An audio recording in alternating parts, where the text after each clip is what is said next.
Μάλιστα. Με ειδοποιούν ότι έχει φτάσει και είναι κοντά μας και ο επικεφαλής του Ευρωψηφοδελτίου του Κομμουνιστικού Κόμματος, ο κύριος Παφίλης.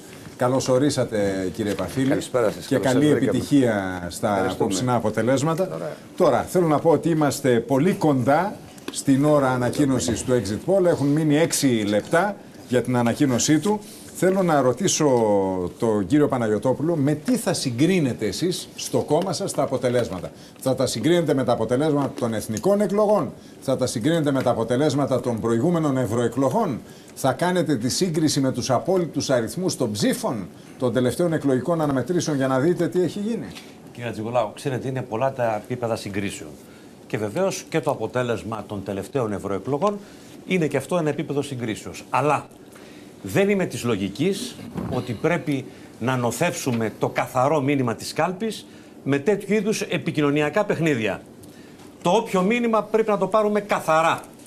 Να το αναγνώσουμε, να το καταλάβουμε, να το αποκωδικοποιήσουμε και να κοιτάξουμε να από άλλο να το εφαρμόσουμε στην πράξη. Να σας ερμηνεύσω. Αυτό λέω. Λέτε δηλαδή. Λοιπόν, όχι τζιριτζάντζουλες που λέει ο λαός. Ό,τι είναι το μήνυμα να το παραδεχθούμε για να αποτελέσει μπούσουλα για τη συνέχεια. Αυτό λέτε. Και αν το μήνυμα είναι να βελτιώσουμε πράγματα, να βελτιώσουμε την πολιτική μας, να ακούσουμε περισσότερο τον κόσμο, να εξαλείψουμε συμπεριφορές που έβλαψαν την παράταξη, να το κάνουμε από Κύριε Λοβέρδο, τι λέτε? Εάν είναι το μήνυμα.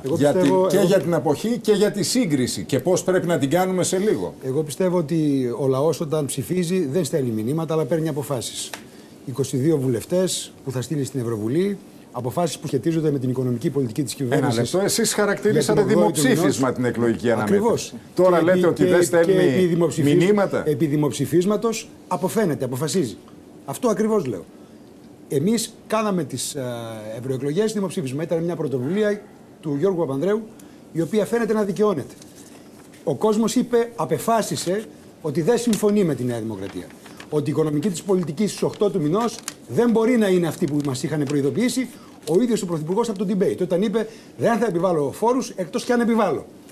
Επίσης, δρομολογούνται και εξελίξεις, κύριε Χατζηνικολάου, εξελίξεις οι οποίες αφορούν, εγώ συμφωνώ με τον κύριο Τριανταφυλόπουλο, τους επόμενους μήνες και πάντως δεν μπορεί παρά και να αφορούν τη Νέα Δημοκρατία και τα εσωτερικά της. Κύριε Λοβέρδο, με συγχωρείτε, αλλά με αυτή τη λογική, εάν υπάρχει ένα ποσοστό της τάξης του 40%, λέω, υποθετικά, μήνυμα λέτε εσείς δεν περνάει. Τι αποφάσεις πήραν αυτοί? Το 40% της αποχής δημιουργεί υποχρέωση των πολιτικών να μιλήσουν και σε αυτούς τους πολίτες. Άρα μήνυμα. Και όταν βγουν τα αποτελέσματα ή τα exit polls σε λίγο, η στάση αυτή των πολιτών απασχολεί και εμάς που φαίνεται ότι κερδίζουμε τις εκλογές και όλους τους άλλους. Συνεπώς ο λόγος μας... Αφορά λοιπόν ευρύτερα το πολιτικό σύστημα η αποχή. Ο λόγος μας πρέπει να αφορά και αυτούς και αλίμονος εκείνον ο οποίος θα βγει τρισευτυχισμένος από αυτή τη διαδικασία, να μην τον νοιάζει ότι κάποιοι πολίτες δεν προσήλθαν. Μας νοιάζουν και αυτοί οι πολίτες. Και θα μιλήσουμε και για αυτούς τους πολίτες. Ναι, αλλά αυτό, κύριε Μιχαλέ, δεν συγκροτεί αντεπιχείρημα στα επιχειρήματά μου ότι η κάλπη δεν στέλνει μηνύματα, αλλά η κάλπη εμπεριέχει αποφάσεις. Εμπεριέχει αποφάσεις. Και ο λαός θα πάρει θέση. Θα διαβάσετε το μήνυμα και θα πάρετε τις αποφάσεις. Από το Σεπτέμβριο οι πολίτες της χώρας σας στέλνουν μήνυμα. Από ό,τι δέθηκε μετά, λίγο στις δημοσκοπήσεις, δείχνει ότι απομακρύνθηκαν από εσάς. Στο μεταξύ δεν πήρατε κανένα μήνυμα, γιατί δεν κάνατε και τίποτα διαφορετικό. Αν προσέχατε αυτά τα οποία έλεγα προεκλογικά, ή έχω πει από το Σεπτέμβριο, και εντός και εκτός Βουλής, κινούμενος πολλές φορές σε όρια, δηλαδή με τοποθετήσεις παραμεθόριες, θα βλέπατε ότι και το μήνυμα έχω πάρει και προειδοποίηση έχω στείλει. Σε προσωπική βάση εννοείται όμως. Να σας πω κάτι. Όχι σε κυβερνητική. Τότε δεν πήρανε το μήνυμα που εσείς στέλνατε στο κόμμα. Όχι, πήρε το μήνυμα και έκανε μεγάλη προσπάθεια ο Καραμανλής διόρθωσης. Φαίνεται όμως ότι αν το αποτέλεσμα είναι αυτό που ακούω, φαίνεται ότι καταρχήν η προσπάθεια αυτή δεν έφτασε. Πρέπει να είναι ισχυρότερη, αποδοτικότερη, παραγωγικότερη. Αλλά μην ξεχνάμε, σε κάθε περίπτωση, τη Δευτέρα αύριο του Μαξίμου θα πάει πάλι ο Καραμανλής. Οι εξελίξεις είναι στα χέρια του. Παρακαλώ.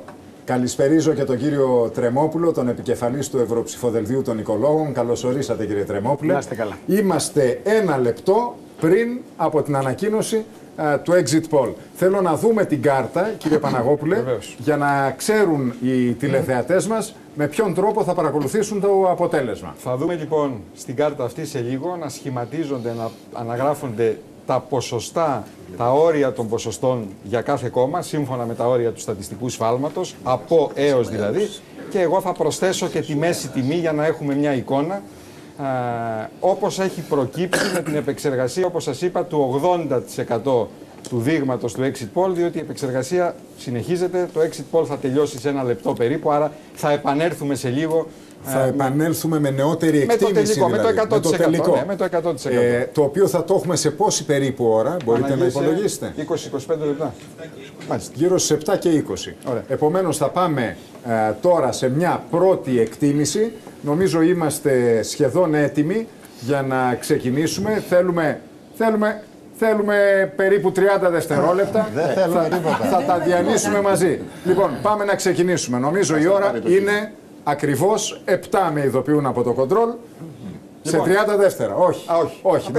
Να είμαστε εγγλέζοι, θα παρακαλέσω. Να είμαστε εγγλέζοι. Δεν προλαβαίνει να πάει στην κάλπη τώρα. Στα 20 δεύτερα που δεν προλαβαίνει στα 20 δευτερόλεπτα. Λοιπόν, πάμε να τα δούμε. Ξεκινούμε. Λοιπόν, τα αποτελέσματα στο 80% του επεξεργασμένου δείγματος. Το ποσοστό για το Πασόκ θα είναι μεταξύ 36,3% και 39,3%. Το ποσοστό για τη Νέα Δημοκρατία μεταξύ 30% και 33%. Το ποσοστό για το Κομμουνιστικό Κόμμα γύρω στο 9, μεταξύ 8 και 10%.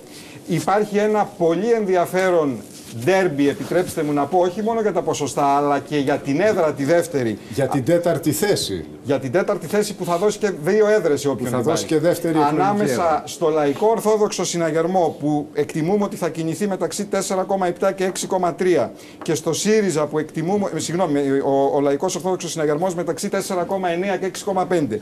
Ο ΣΥΡΙΖΑ μεταξύ 4,7 και 6,3, πολύ μικρές οι διαφορές, και κοντά και οι οικολόγοι πράσινοι που εκτιμούμε ότι θα κινηθούν από 4,5 έως 6%, ενώ υψηλό ανάμεσα στο 4 και στο 6 θα είναι το αθροιστικό ποσοστό για όλα τα υπόλοιπα κόμματα. Κυρίως είναι το Πανελλήνιο Μακεδονικό Μέτωπο που πιθανότητα θα περάσει το 1%. Η δράση, οι κυνηγοί κατεγράφησαν πολύ ψηλά.